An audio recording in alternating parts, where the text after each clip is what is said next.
कालपुर एक पुराना और शांत गांव था। दिन में सब नॉर्मल लगता था, लेकिन रात होते ही गांव पर अजीब सा खौफ छा जाता। गांव के बाहर दूर तक फैले हुए खेतों में रामदास नाम का एक मेहनती किसान रहता था। रामदास रोज सुबह खेतों में काम करता और शाम ढलते ही घर लौट आता, क्योंकि लोग कहते थे कि रात में खेत सुरक्षित नहीं होते। इसी गांव में रहता था शंकर, एक सीधा सादा आदमी। शंकर का बेटा वीर था, जो बाकी बच्चों जैसा नहीं था।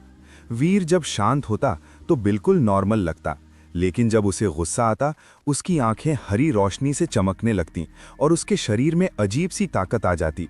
गांव वाले चुपके से उसे हल्क बेटा कहकर बुलाते थे, पर कोई भी उसके पास रात में जाना नहीं चाहता था।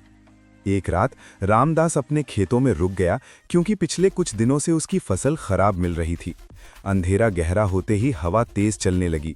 पेड़ ऐसे हिल रहे थे जैसे कोई उन्हें जोर से हिला रहा हो। तभी रामदास ने देखा, खेतों के बीच एक काली परछाई खड़ी है। उस परछाई की आंखें अंधेरे में चमक रही थीं।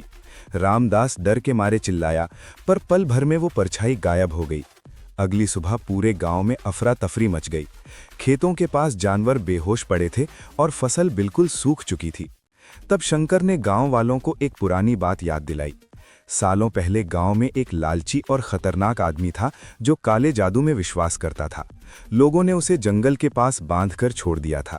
मरने के बाद उसकी आत्मा गांव और खेतों के बीच भटकने लगी। उसी रात आत्मा वापस आई। इस बार उसने रामदास को घेर लिया। ठंडी हवा जम गई, जमीन पर अजीब निशान बनने लगे। रामदास पूरी ताकत से चिल्लाया। उसकी आवाज सुनकर शंकर और वीर वहां पहुंच गए। जैसे ही वीर ने उस काली आत्मा को देखा, उसका गुस्सा फूट पड़ा। उसका शरीर भारी हो गया, हाथ बंद हो गए और जमीन हल्की सी कांप उठी। वीर ने जोर से गरजकर आत्मा की तरफ कदम बढ़ाया। आत्मा ने उसे डराने की कोशिश की, लेकिन वीर रुका नहीं। एक जोर के धक्के से उसने आत्मा को गांव के बाहर एक पुराने पेड़ के पास ले जाकर बंद कर दिया। सुबह की पहली रोशनी के साथ ही पेड़ टूट गया और आत्मा हमेशा के लिए खत्म हो गई। उस दिन के बाद कालपुर गांव में फिर कभी अंधेरा डर बनकर नहीं आया। रामदास के खेत फिर से हरा भरा हो गए। गांव वाले समझ गए कि वीर सिर्फ शंकर का बेटा नहीं, बल्कि पूरे गांव का रक्षक है।